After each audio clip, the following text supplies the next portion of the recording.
के जॉब में। तो उन्होंने कहा कि आज से 40 साल पहले हम लोग बहुत गरीब थे, मिट्टी की दीवार होती थी और छप्पर, घास, बहुत गरीब थे हम लोग। चोरी भी लोग करते थे, गुर्बत में लोग चोरी भी करते थे। दूसरे गांव के लोग इस गांव में आने से डरते थे। इसी दौरान एक फकीर की आमद हुई। लोगों ने उस फकीर से दुआ की दरख्वास्त की। उस फकीर ने, ये मांगने वाला फकीर नहीं, दुर्वेश, अल्लाह वाला, आलिम रब्बानी, काला कपड़ा पीला कपड़ा पहनने वाला वली नहीं होता है। जो मुस्तफ़ा की शरीयत पर चले वो वली होता है। इसलिए दुर्वेश और फकीर जब बोला जाए तो मांगने वाला फकीर नहीं, अल्लाह वाला आलिम रब्बानी की आमद हुई। लोगों ने दरख्वास्त की, उन्होंने दुआ के लिए हाथ उठा दिया। उस दुआ का ये फैज़ मिला कि जहाँ मजहबियत का रंग नहीं था, मस्जिदें नहीं थी, मदरसे नहीं थे, दौलत भी नहीं थी, दीन भी नहीं था, दुनिया भी नहीं थी, साफ लफ्ज़ों, लेकिन उस दुर्वेश की दुआ के बाद ऐसा रंग बदला कि उस गांव में 5 मस्जिदें, कई मदरसे और 10-10 रोज़ा मुहर्रमुल हराम की पाकीज़ा ज़िक्र शहादत की महफिलें। मैं कंटिन्यू 2 साल वहाँ गया, 10-10 दिन, 12-12 दिन की तकरीरें हमारी हुई। मैंने कहा कि वो कौन दुर्वेश था, कौन फ़कीर था वो जिसकी वजह से ये सारा रंग बदला, गरीबी ख़त्म हो गई, जलसा हो रहा है, मस्जिदें बन रही हैं, मदरसे कायम हो रहे हैं। कहा उस दुर्वेश को दुनिया खलीफाए हुज्जतुल इस्लाम मौलाना हबीबुर रहमान मुजाहिद मिल्लत के नाम से याद करती है। सुभान अल्लाह, क्या बात है। मुजाहिद मिल्लत के मज़ार पे अगर आप कभी नहीं गए हैं तो जाइएगा। पूरे पूरे उड़ीसा में ऐसा लगता है कि बरेली शरीफ के उर्स की झलक दिखाई पड़ती। दूर दूर तक गाड़ियां, दूर दूर तक फैले हुए लोगों का एक ज़बरदस्त अज़्दहाम। मैं जब आज से 30 साल पहले गया था, अभी 3 साल पहले जब गया तो मैं देख के दंग रह गया। क्या दूसरे किसी बाजार पे भीड़ होती होगी। सारी जिंदगी मुजाहिद मिल्लत ने अपने बाप दादे का खुतबा नहीं पढ़ा, हाथ में मसलक आला हजरत का झंडा लेके पूरे हिंदुस्तान में घूमते रहे और मसलक आला हजरत का सच्चा दाई और नकीब बनकर जो उन्होंने काम किया है, आज करोड़ों लोगों को उनकी ज़िंदगी से नूर और रोशनी मिल रही। आला हजरत अकेले थे, लेकिन उन्होंने इतने अफराद पैदा किए हैं कि आज कई करोड़ नाम के साथ लफ्ज़ रज़ा जुड़ा हुआ है। अहमद रज़ा अकेले थे, मगर आज एहसन रज़ा, मोहसिन रज़ा, तौक़ीर रज़ा, तौसीफ़ रज़ा, जुबैर रज़ा, ज़ैद रज़ा, बकर रज़ा, इतने रज़ा हैं पूरी दुनिया में कि कई करोड़ लोगों के नाम के साथ लफ्ज़ रज़ा जुड़ा हुआ है। रज़ा ने अपने दादा रज़ा अली खां की सवाने उम्री पे कोई किताब नहीं लिखी। ये मुफ्ती तौफीक साहब मदज़िल्लुल आली, शीशगढ़ की आज पहचान मुफ्ती तौफीक साहब के नाम से।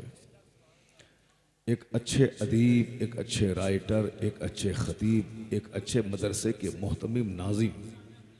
कोई ख़तीब होता है तो मुक़र्रिर अदीब नहीं होता, कोई अदीब मुसन्निफ़ होता है तो ख़तीब नहीं होता है, और कोई ख़तीब होते हैं तो मदरसे के नाज़िम नहीं हो पाते, उनसे चंदा नहीं हो पाता है।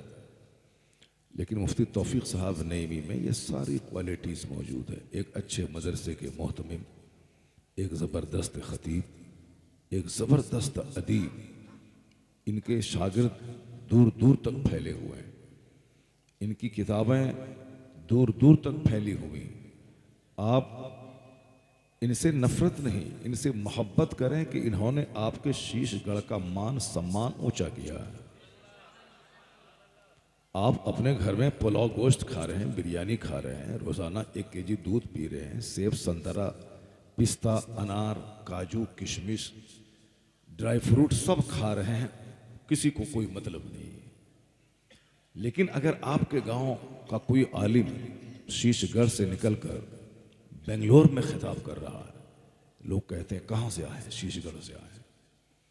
अगर आपके किसी आलिम दीन की किताब बंबई में पढ़ी जाती है, ये कहाँ का राइटर है? शीशगढ़ का।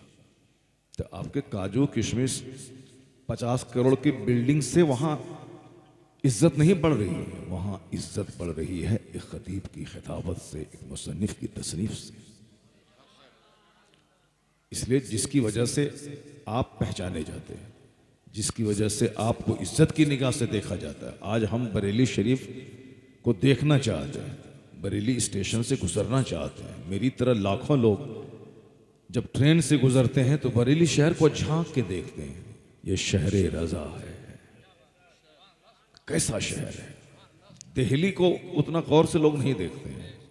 दिल्ली भले ही 22 ख्वाजाओं की चौखट है, मदीनतुल औलिया है, वो सब कुछ है, लेकिन इस दौर में ईमान का मुहाफिज इमाम अहमद रजा खां फासले बरेली। हर वक्त अलग अलग दौर होता है, अलग अलग फितने होते हैं, उन फितनों को दिफा करने के लिए अलग अलग मर्द खुदा आते हैं। इस दौर में नजदियत और वहाबियत की कमर तोड़ने के लिए एक नाम आला हजरत का काफ़ी। तो आला हजरत फाजले बरेलवी ने जो काम किया है, उसकी वजह से बरेली शरीफ, बरेली शरीफ अमेरिका, यूरोप, हॉलैंड, पूरी दुनिया में कहाँ नहीं रजा का नाम है। आप लोग सब सुनते हैं, बच्चा बच्चा गाता है, वादी रजा की कोहे हिमाला रजा का है, जिस समत देखिए वो इलाका रजा का है। जब रजा का नाम होता है तो बरेली शहर का नाम होता है, बरेली के आसपास रहने वाले सारे लोगों का नाम होता है। जब आप यहाँ से जाएं बिहार और कह दें कि मैं शीशगढ़ बरेली के पास से आया हूँ, लोग आपका हाथ चूम लेते हैं।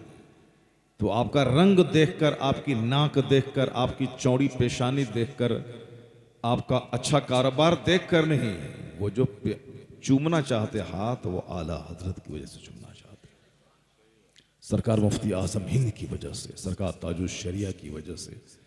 तो ताजुश शरिया ने पूरे इलाके को जमीन से उठा के इज्जत के आसमान पे पहुंचा दिया। अमेरिका की गलियों से गुजरते थे तो लोग कहते थे, एक गोरों के मुल्क में चांद कहां से उतर गया। ताजुश शरिया जब हॉलैंड में जाते थे तो लोग कहते थे, ये गोरों के प्रदेश में ये आसमान का सूरज जमीन पे कहां से आ गया। जब कहा जाता था कि अहमद रजा खां का पोता है, लोग कहते थे कि अहमद रजा को हमने देखा नहीं है, लेकिन जब पोता ऐसा लाजवाब है तो दादा कैसा लाजवाब है। तो आप मुकद्दर के धनी हैं कि आप ताजुश शरिया के जवार में रहते हैं, आप ताजुश शरिया के दयार में रहते हैं, आप मुफ्ती आजम हिंद के आसपास। जब भी दिल में आला हजरत के मज़ार पे जाने की ख्वाहिश पैदा हो, बाइक उठाएं, 1 घंटे से कम वक्त में आप आला हजरत के मज़ार पे रहें। मैं चाहूँगा कि मैं बरेली जाऊँ तो मुझको आने के लिए 24 घंटे लगेंगे। हाँ, अगर फ्लाइट का पैसा वगैरह है तब तो फिर भी 12 घंटे से कम नहीं लगेंगे, क्योंकि एयरपोर्ट जाना है, फिर दिल्ली एयरपोर्ट उतरना है, फिर दिल्ली से बरेली आना है, 12 घंटे फिर भी लगेंगे। लेकिन आपको सिर्फ 40 मिनट लगेगा, शीशगढ़ से निकले और आला हज़रत के मज़ार पे सलाम पेश करके चले गए। तो अब भी आप दौलत का रोना रोएंगे कि मेरे पास माल नहीं है, मेरे पास महल, मेरे पास मकान नहीं है। नहीं, नहीं है आपके पास महल, नहीं है आपके पास मुकेश अंबानी की तरह दौलत, नहीं है आपके पास बिल गेट्स की तरह दौलत, मगर आप कहें कि मेरे पास आला हजरत है, आप कह दें कि मेरे पास मुफ्ती आजम हिंद है। मुझको किसी ने बताया कि एक शख्स 15 लाख रुपए खर्च करके ताजुश शरिया को अपने घर में 5 मिनट के लिए बुलाना चाहते थे, लेकिन ख्वाहिश उसकी पूरी नहीं हुई। मुझे किसी ने बताया कि नागपुर में एक बंदा झोला में रुपया भर के लाया था कि हुजूर इसको कबूल कर लें, सिर्फ मेरे घर में कदम रख दें। ताजुल शरिया ने कहा था कि तुम आला हजरत के बेटे को पैसे से खरीदना चाहते हो, नहीं जाऊंगा तुम्हारे यहाँ। गरीब के घर गए मगर वह पैसे वाली थैली लेके जो आए थे उनके घर नहीं गए। आला हजरत की वैसे ही शनाख्त नहीं है, आशिक रसूल है आला हजरत, ईमान के मुहाफिज है आला हजरत, इस्लाम और सुन्नियत की आबरू बचाने वाले दाई का नाम है आला हजरत। सिर्फ मुसलमान ही नहीं, हिंदुस्तान की आबरू बचाई है आला हजरत। मैंने आज से 5 साल पहले इस्लामिया इंटर कॉलेज के उर्स में कहा था, अगर आज अमेरिका कहे कि तुम्हारे मुल्क में कोई एक ऐसा राइटर हो जो उस राइटर ने 1000 के करीब किताबें लिखी हों, उसको मेरे सामने लाओ, कोई नहीं जाएगा। न मुंशी प्रेमचंद जाएंगे, न रविंद्रनाथ टैगोर बंगाल वाले जाएंगे, न हिंदुस्तान की किसी भी जबान का कोई राइटर हो, चाहे तेलुगु, मलयालम, कन्नड़ा, गुजराती, असमिया, कश्मीरी, उर्दू, हिंदी, किसी भी जबान का कोई राइटर अमेरिका के उस चैलेंज का जवाब बन के सामने नहीं आएगा। लेकिन अगर हिंदुस्तान का मान सम्मान ऊंचा करने के लिए मोर देन 1000 बुक्स, 1000 से ज्यादा किताबें लिखने वाला राइटर अगर अमेरिका के चैलेंज का जवाब बन के आएगा तो उसी का नाम इमाम अहमद रजा खां फाजिल बरेलवी। तो इस माना कर भारत रत्न राजीव गांधी को मिल गया, किस बुनियाद पे मिल गया? भारत रत्न अटल बिहारी वाजपेयी को लोगों ने दे दिया, चलिए ठीक है, आपने उनको दे दिया, लेकिन भारत रत्न के मुस्तहिक तो आला हजरत हैं, जिसके मानने वाले हजारों की तादाद में अमेरिका में मौजूद है, हजारों नहीं लाखों की तादाद में मौजूद, हजारों उलमा कराम हैं जो वेस्टर्न कंट्रीज में फिक्र रजा को आम कर रहे हैं। तो आपके मुल्क की शोहरत आला हजरत के मानने वाले लोगों से है अमेरिका, यूरोप में। इसका मतलब है कि भारत रत्न का अवार्ड अगर दिया जाना चाहिए मरणोपरांत बादे विसाल तो आला हजरत फाजिल बरेलवी की ज़ात गिरामी। मगर चूंकि इधर तवज्जो ही नहीं है लोगों की और हमारे लोगों ने कोशिशें नहीं की, इसलिए इस तरह के अवार्ड आला हजरत के हिस्से में नहीं आया। और फिर ये अवार्ड फेवार्ड की हैसियत ही क्या है, आला हजरत इससे बहुत बुलंद है। नोबेल प्राइज पाने वाले लोग उससे ज्यादा बुलंद शख्सियत आला हजरत की है। बस एक बात कहता हूं, फिर उसके बाद मैं तकरीर की तरफ लौट के आता हूं। तकरीर हमारी 3 घंटा होनी थी आज, मगर चूंकि हमको 3 बजे ट्रेन पकड़नी है और दिल्ली जाके वहां से 10 बजे फ्लाइट लेनी है, फिर मुझको हैदराबाद जाना है, फिर हैदराबाद से 5 घंटे कार पे रह करके बोधन निज़ामाबाद की तरफ जाना है। आज कल रात में बिहार के किशनगंज इलाके में था, वहाँ से बागडोगरा, फिर दिल्ली से आज कई सालों के बाद सबसे ज़्यादा सफ़र की तकलीफ़ मैंने आज उठाई, कई सालों के बाद। 2-4 साल पहले तकलीफ़ें होती थी, समोसा खा लिया, बिस्किट खा लिया, कुछ खाया, भूखे प्यासे रह गए, तकरीर की 3 घंटे, फिर चले, सोना नसीब नहीं होता था मगर चलता था, पहले जवानी थी। लेकिन अब 50+ हम हो गए, अब थोड़ी सी परेशानी होती है। तो 10 साल पहले जो सफ़र की परेशानी होती थी वो परेशानी आज 10 साल के बाद मुझको उठानी पड़ी है। कैसे उठानी पड़ी है? दिल्ली तक, एयरपोर्ट तक तो आ गया आराम से, एयरपोर्ट के बाद बरेली तक कैसे आए हैं तो वो तो चलिए अल्लाह ताला माफ़ फरमाए। कल भी बहुत परेशानी, लगातार 17 तारीख तक इसी तरह भाग दौड़ है। 3 घंटे सोने के लिए रात में मौका नहीं है, क्योंकि 12वीं शरीफ का महीना है, सारी दुनिया को मुस्तफ़ा का फैज़ मिल रहा है। तो ख़तीब लोग भी उसी फैज़ को हासिल करने के लिए और पैगाम मोहब्बत आम करने के लिए पूरे हिंदुस्तान में फैल जाते हैं। एक सीज़न है, ऐसा सीज़न है, मौसम बहार रबीउल अव्वल है, सीज़न ऑफ स्प्रिंग है, ये बहार का मौसम है। मुस्तफ़ा के सदक़े में सबको बरकतें मिल रही हैं, सारे लोग फैज़याब हो रहे हैं। तो इसलिए मैं आज 3 घंटे नहीं बोलूँगा, बस सिर्फ 1 घंटे या 1 घंटे से कुछ कम, क्योंकि निकलना भी है, 1.25 घंटे में पहुँचना भी है बरेली और फिर ट्रेन में पकड़नी है। बस एक बात मैं कहता हूँ कि जब बात छिड़ गई आला हजरत की, तो एक सीधी सिंपल सारी बात है, इल्मी, तहकीकी, मालूमाती, इंफॉर्मेटिव, एजुकेटिव, शैक्षणिक, वो सारी बातें अपनी जगह रहने दीजिए। लेकिन एक आम फहम बात मैं आपसे कहता हूँ। आज से 40 साल पहले जब मैं पढ़ता था तो उस वक़्त लोग कहते थे कि 12 वफ़ात, क्योंकि ये 12वीं शरीफ का महीना है, ईद मिलादुन्नबी का जश्न लोग सब मना रहे हैं, तो हम लोग ईद मिलादुन्नबी नहीं जानते थे। क्या जानते थे? 12 वफ़ात। 12 वफ़ात है, 12 वफ़ात। वहाबियों ने खूब हंगामा किया था। 12 वफ़ात यानी 12 रबीउल अव्वल को हुजूर की वफ़ात हुई है, हुजूर पर्दा फरमाए। इन लोगों ने यह हंगामा मचाया कि 9 रबीउल अव्वल को आपकी पैदाइश हुई है। पैदाइश में तो इख्तलाफ है विलादत की तारीख में, लेकिन विसाल की तारीख में कोई इख्तलाफ नहीं है। उनका कहना है विलादत की तारीख में इख्तलाफ है, 7, 9, 12। अगरचे कसरत से उलमा कराम का इत्तेफाक है कि 12 रबीउल अव्वल ही तारीख़ विलादत है, लेकिन इख्तलाफ तो है। बहुत सारे लोगों का कहना है कि नहीं, 12 नहीं बल्कि 9 है। लेकिन विसाल की तारीख में कोई इख्तलाफ नहीं है। अपने बेगाने सारे लोग कहते हैं कि 12 रबीउल अव्वल को आका अलैहिस्सलाम का विसाल हुआ। और हमारा मसलक अहले सुन्नत के फॉलोवर का क़ीदा है कि 12 रबीउल अव्वल तारीख़ विलादत भी है और तारीख़ विसाल भी है। इसलिए हम लोग वफ़ात का गम नहीं मनाते हैं, विलादत की खुशियाँ मनाते हैं। क्योंकि सरकार की मौत मौत नहीं, वो तो बस एक वादे सादिक़ा है। असल में मिसले साबिक वही हयात जिस्मानी है। आका अलैहिस्सलाम अपनी कब्र में जलवा अफरोज़ हैं, सारी कायनात का मुशाहिदा करते हैं। तो जो मर जाए, सड़ जाए, आदमी उसका न गम मनाता है। हुजूर तो सब बस सिर्फ एक पलक झपकने के लिए मौत आई, फिर तो पहले ही की तरह आप जिंदा हैं। इसलिए कहा जाता है कि अपने घर में जब दाखिल हो जाओ तो सलाम करो घर वालों को, गरीबी दूर होगी। अगर घर में कोई नहीं है तो कहो अस्सलामु अलैका अय्युहन नबी। क्यों? फ़इन्ना रूहन नबी मौजूदुन फ़ी बुयूत अहलिल इस्लाम। इसलिए कि हुजूर की रूह हर मुसलमान के घर में मौजूद होती है।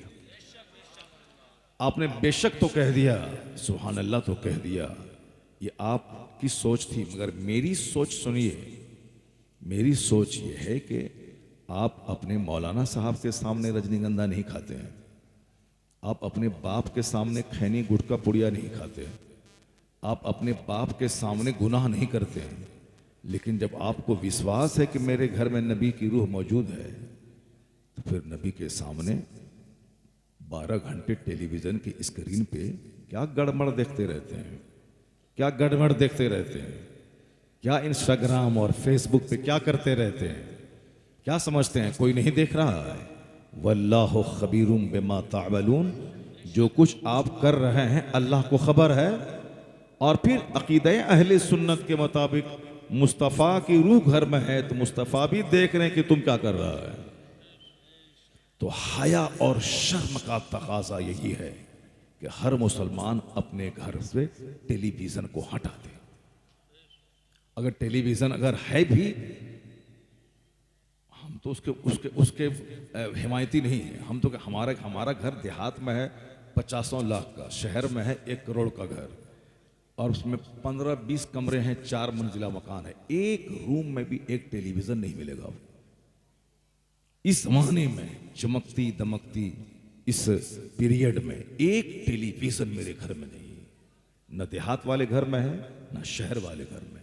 और हम 5 भाई से हैं, 5 बड़े हम हैं। मेरे छोटे भाई कोई हाफिज है, कोई मौलवी है, कोई स्कूल का पढ़ा हुआ है, मगर स्कूल का जो पढ़ा हुआ है उसके घर में भी टेलीविज़न नहीं है। ये बिल्कुल परफेक्ट बात कह रहा हूँ, सच्ची बात। अब बता सकते हैं कि आप कहते हैं कि टेलीविज़न के बगैर कौन जिएगा इस ज़माने में? क्या मौलाना साहब पुरानी बातें आप कर रहे हैं? मैं जी रहा हूँ, मेरे भाई 5 जी रहे हैं, वो सब जी रहे हैं। आप बोलेंगे कि मुतालबे जहेज किए बगैर शादी कैसे होगी? मैं अपने बाप की नियाबत का हक अदा करते हुए कई भाइयों की शादी मैंने कराई है, किसी से 1 पैसे का डिमांड नहीं किया। इस जमाने में, 50 साल पहले की बात नहीं, इस जमाने में हमारे सारे भाई बाइक से चल रहे हैं, हमारे घर की खवातीन कार से चल रही है, लेकिन वो कार किसी ने दिया नहीं है, वो कार गौसे आजम का तोहफा है। जहेज में नहीं लिया हूं मैं, एक बाइक तक नहीं लिया हूं, चारों भाइयों में से किसी को नहीं लेने दिया हूं। इस जमाने में कौन चलेगा, इस जमाने में कौन अमल करेगा? इस जमाने में चलने वाले लोग चलते हैं, अमल करने वाले लोग अमल करते हैं। आप बोलते हैं कि रजनीगंधा खाए बगैर कौन रहेगा, गुटखा खाए बगैर कौन रहेगा, शुद्ध पलस खाए बगैर कौन रहेगा? आप अगर आदत के गुलाम हैं तो क्या मतलब सारे लोग आदत के गुलाम हैं? एक मौलाना साहब मेरे साथ में आज थे, तो हम एयरपोर्ट तक आते हुए 4 जगहों पे कार रोक करके वो रजनीगंधा का पुड़िया खोजने के लिए, जाओ ये बड़ा वाला वहां है कि नहीं है? कहा हजरत यहाँ नहीं है, चलो आगे। फिर आगे गाड़ी रुकी, जब वो बड़ा वाला, छोटा वाला मिला मगर वो बड़ा वाला हमको नाम मालूम नहीं है। 4 बार गाड़ी रुकी और पूरा रास्ता वो खाते हुए आए।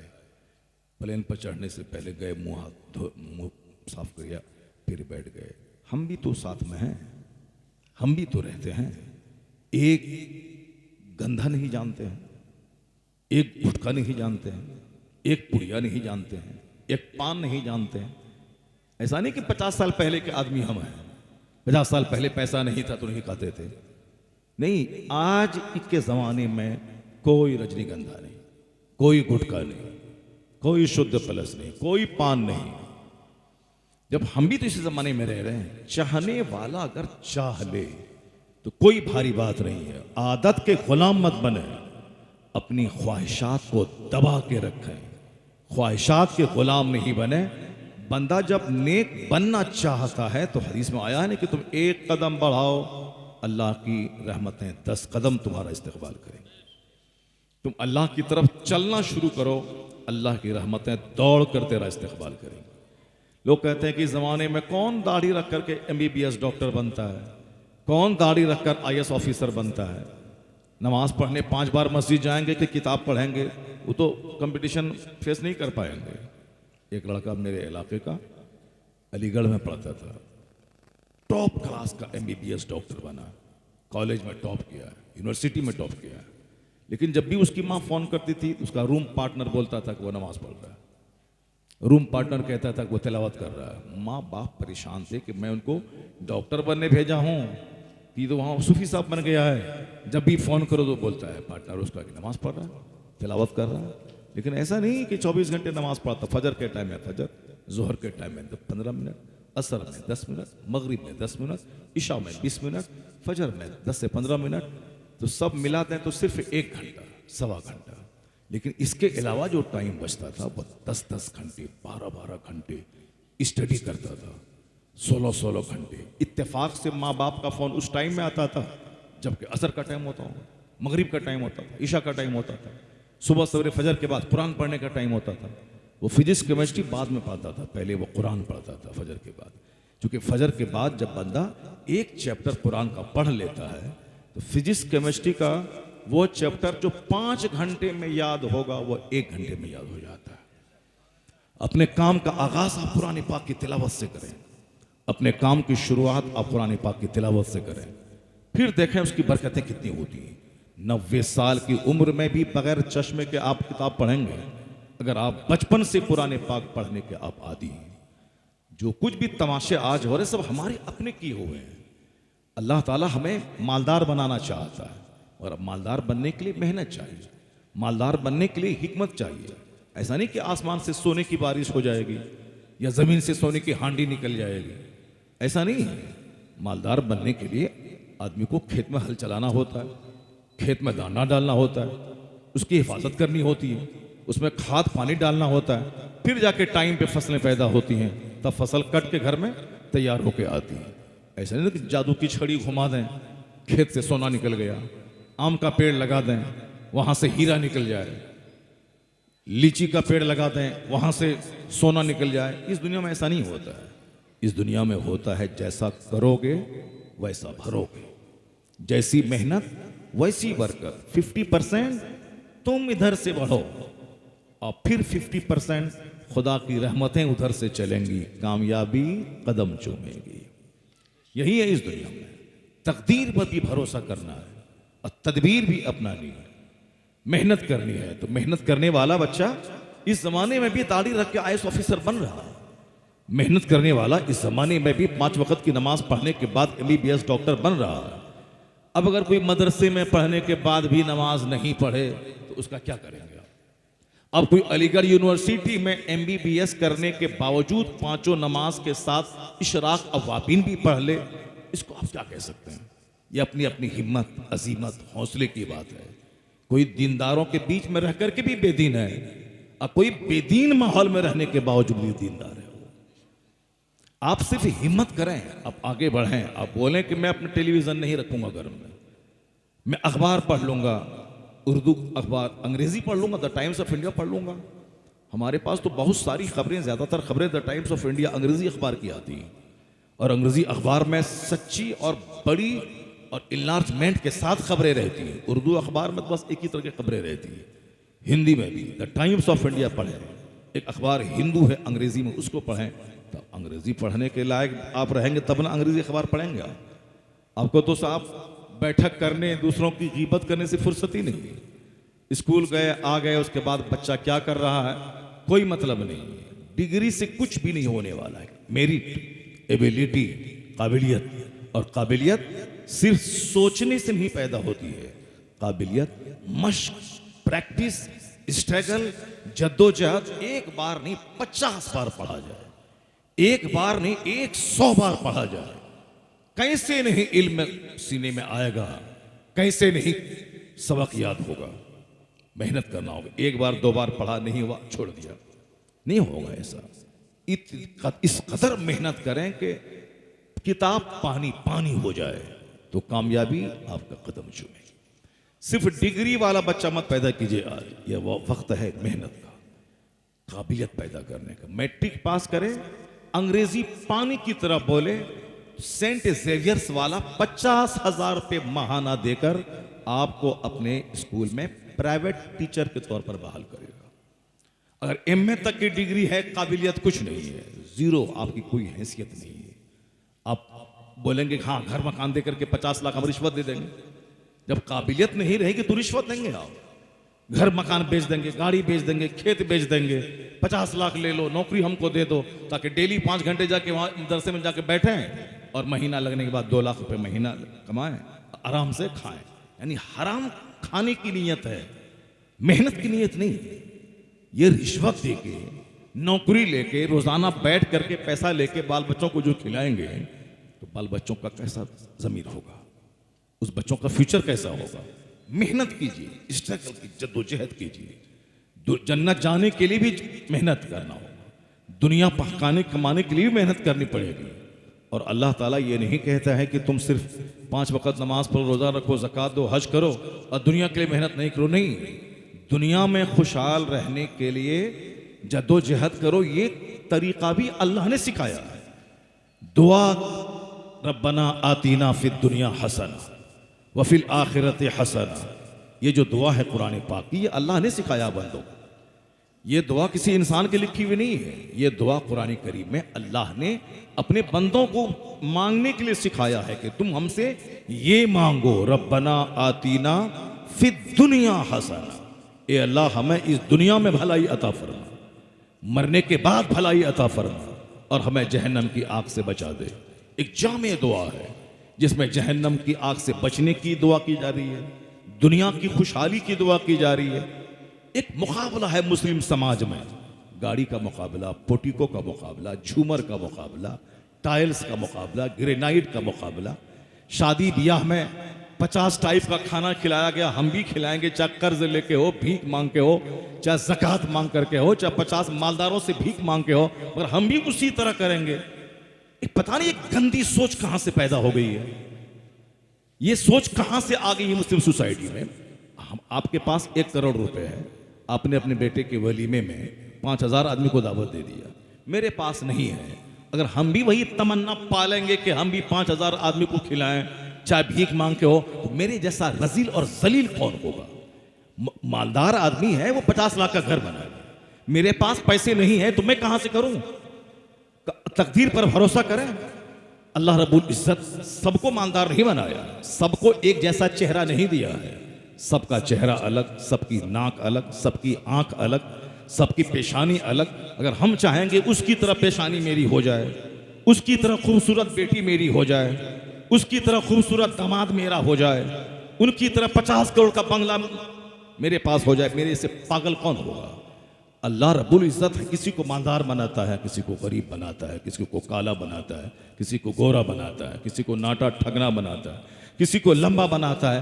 वमिन आयातिही खल्कुस समावाति वल अर्द वख्तिलाफु अलसिनतिकुम व अमवालिकुम। कुरान शरीफ में आया है कि अल्लाह की निशानी, कुदरत की निशानी है आसमान और जमीन की पैदाइश और रंग और जबान का इख्तलाफ। कई एक आदम की औलाद कई रंगों में, आदम अलैहिस्सलाम की जबान, उसकी औलाद हजारों जबान बोल रही, एक बाप की औलाद हजारों रंग हजारों जबान। कौन है ये? वही खुदा है जिसने एक बाप से हजारों टाइप के लोगों को पैदा कर दिया। वमिन आयातिही, अल्लाह रब्बुल इज़्ज़त की कुदरत की निशानी है, ये साइंस है, यानी कुदरत की अलामत है।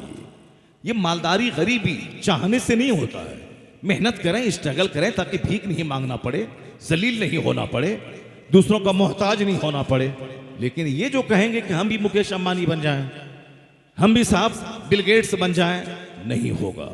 वल्लाहु यर्ज़ुक़ु मन यशाउ बगैर हिसाब, अल्लाह जिसे चाहता है बेहिसाब रोजी देता है। इन्नल्लाह कतब मकादिरल खलाइक, अल्लाह ने मखलूक की तकदीर को लिख दिया है। कब?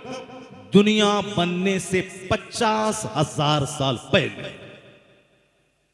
दुनिया बनने से 50,000 साल पहले कौन कहां मरेगा, कब मरेगा, किसको कितनी रोजी मिलेगी, कौन जन्नत जाएगा, कौन जहन्नम जाएगा, ये शकावत किसके हक में है, सआदत किसके हक में है, वो सब कुछ लिखा जा चुका। जब फल कलम, कलम खुश्क हो चुका है। ये अकीदा आदमी को जहर खाने से बचाता है, ये अकीदा आदमी को सुसाइड करने से बचाता है, ये अकीदा आदमी को सर नोचने से बचाता है। आजकल जहर खाते हैं, खा रहे हैं अच्छे खाते पीते लोग, खुदकुशी कर रहे हैं अच्छे खाते पीते लोग। फिल्म की हीरोइन 30 साल की ड्रीम गर्ल, जिसको ड्रीम गर्ल कहा जाता था, सपनों की शहजादी, करोड़ों पैसा है, लाखों लोग दीवाने एक झलक देखने के लिए बेताब हैं, उसकी सड़ी हुई लाश उसके फ्लैट से निकल रही है। क्यों साहब? करोड़ों जिसके दीवाने हैं, करोड़ों जिसके पास हैं, उनको फांसी के फंदे पे लटक के सड़ने की क्या वजह है? ऐसा नहीं कि पैसा हर चीज का इलाज है, ऐसा नहीं कि माल दौलत सारी समस्याओं का समाधान है, जो हमारे जाहिल बच्चे समझ बैठे हैं। चाहे वो आलिम बने, हाफिज आलिम ना बने, हाफिज ना बने, एसडीएम ना बने, डीएम ना बने, मगर माल चाहिए। चाहे जैसे भी हो, चोरी करके, डकैती करके, बरोकरी करके, दूसरों की हर जमीन हड़प के, चाहे अपना माँ बाप भाई बहन बेच के सऊदी अरब जाके वहां चोरी करके दूसरों की जमीन हड़प के, सिर्फ माल चाहिए। माल सारे मसले का हल नहीं है। लैसल गिना अन कसरतिल अर्द वलाकिन्नल गिना गिना नफ्स। हुजूर फरमाते हैं मालदारी माल की कसरत से नहीं होती, असल मालदारी दिल की मालदारी होती है। असल मालदारी इसकी होती है। करोड़ों रखने के बाद भी लोग जहर खा रहे हैं, करोड़ों रखने के बावजूद भी सुसाइड कर रहे हैं। क्यों? इसलिए कि वो जो चाह रहा था, चाहा हुआ नहीं हुआ तो जहर खा के मर गया। बच्चा कोटा राजस्थान तैयारी करने के लिए गया, एग्जाम में पास नहीं किया तो जहर खा के मर गया। ये इस्लाम नहीं सिखाता। इस्लाम कहता है कि अल्लाह रब्बुल इज्जत पर मजबूत यकीन रख, वही है कायनात का खालिक, वही है कायनात का मालिक, वही है जिसने मौत और हयात लिख दी है, और उसके लिखने के हिसाब से दुनिया का निजाम चल रहा है। हम अपनी ख्वाहिश से पैदा नहीं हुए और न हम अपनी ख्वाहिश से मरते हैं। अल्लाह है जो मुझे पैदा करता है, जो मुझे मौत देता है, जो मुझे मरने के बाद फिर दोबारा जिंदा करेगा, फिर हमारी इस दुनिया के काम का लेखा जोखा सामने रखकर हिसाब किताब हमसे लेगा। जवानी कैसे गुजारी, रात कैसे तुमने गुजारी, दिन कैसे गुजारा। क्योंकि जो अल्लाह पानी के एक कतरे से हमको पैदा कर सकता है, वही अल्लाह दोबारा मेरी सड़ी हुई हड्डी में जान डालकर मुझे जिंदा करके फिर दोबारा मुझसे हिसाब ले सकता है। इस तरह के मज़ामीन कुरान में दर्जनों जगहों पे मौजूद है। जब विश्वास रहेगा कि मैंने खूब मेहनत की, 15 घंटे मैंने मेहनत की, मगर मैं सफल नहीं हुआ, इसका मतलब है कि अल्लाह रब्बुल इज्जत ने मेरी तकदीर में ऐसा नहीं लिखा है। तो अल्लाह की तकदीर पर एतमाद करने से बंदा को हौसला मिलता है, मोटिवेट होता है। बंदा जहर नहीं खाता है, बल्कि अल्लाह की दी हुई मुसीबत पे बंदा सब्र करता है। अल्लाह की दी हुई नेमतों को पाने के बाद वो इतराता नहीं है, वह फिरौन नहीं बनता है, वह कारून नहीं बनता है, वह हमान और शद्दाद नहीं बनता है। जैसे काफिरों के यहाँ दौलतें मिलती हैं तो वो पूरे समाज को निगल जाना चाहता है, उसका अत्याचार, उसका जुल्म, गरीबों को पिसना, गरीबों को मारना, उसी का देखा देखी मुस्लिम समाज में ऐसा लगता है जैसे इसको कभी मरना नहीं है, इसको बीमार पड़ने के बाद वेंटिलेशन पे जाना नहीं है। जिस वक्त गरीबों को हड़काता है, सबको डराता है, दौलत के घमंड की बोली बार बार उसकी जबान से निकलती है, लेकिन जब वही बीमार पड़ के वेंटिलेशन पे जाके आंख खोल के देखता, हाथ इधर, पांव उधर, इधर मशीन लगी हुई है हार्ट में, साहब नाक में, उस वक्त वो बोल नहीं सकता कि मैं सामने वाले बंदे से अपनी गलती की माफी मांगू। आंसू के कतरे निकलते हैं, अंदर से एहसास होता है मैं तो सोचा था कि रुपया पैसा के बल पे सब कुछ कर लूंगा, सारा समाज खरीद लूंगा, सबसे सजदा करवा लूंगा, और आज पता चला है कि बंदों का चाहा हुआ कुछ नहीं होता है।